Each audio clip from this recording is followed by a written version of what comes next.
YCP పుట్టుకే మోసాలు, కుట్రలు, హత్యలని TDP రాష్ట్ర యువత ప్రధాన కార్యదర్శి రవినాయుడు అన్నారు. వికలాంగులు, అనారోగ్యంతో ఉన్నవారికి ఇంటికే తీసుకెళ్లి పెన్షన్ ఇవ్వాలనే నిబంధనను వైసీపీ నాయకులు తుంగలో తొక్కుతున్నారని మండిపడ్డారు. అవ్వాతాతలకు ఇవ్వాల్సిన డబ్బును ఇప్పటికీ బ్యాంకుల్లో డిపాజిట్ చేయలేదన్నారు. ఆ డబ్బును కాంట్రాక్టర్లకు వైసీపీ దోచిపెట్టిందన్నారు.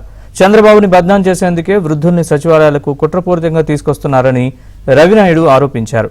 ఖజానాలో డబ్బులు లేకుండా వైకాపా నేతలు పెన్షన్ల డ్రామా చేస్తున్నారని అన్నారు.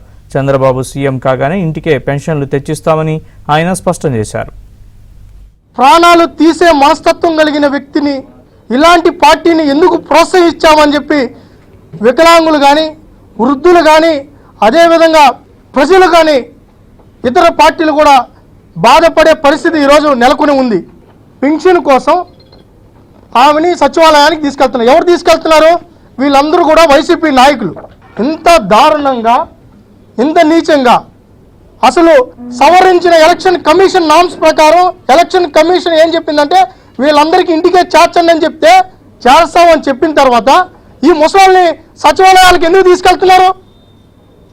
ఎందుకు తీసుకెళ్తున్నారు? కేవలం ఇది రాజకీయం కాదా? ఇది కుతంత్రం కాదా? ఎవరు చెప్పారు ఇంటికి పింఛన్ ఇద్దని చెప్పి? చంద్రబాబు నాయుడు ఎక్కడ చెప్పారు చెప్పండి? ఒక్క ఆధారం చూపించండి. అవ్వాతాతలకు ఇవ్వాల్సిన పింఛన్ని వాళ్ళ తాపేదారులకు, వాళ్ళ కాంట్రాక్టర్లకు దోచిపెట్టాడు. ఎలక్షన్ కోర్టు ఉండగా చీఫ్ సెక్రటరీ ఏం చేస్తున్నాడు? చంద్రబాబు నాయుడు గారు ముఖ్యమంత్రి అయిన వెంటనే 4,000 రూపాయలు పింఛను ఇంటికే చేరస్తాం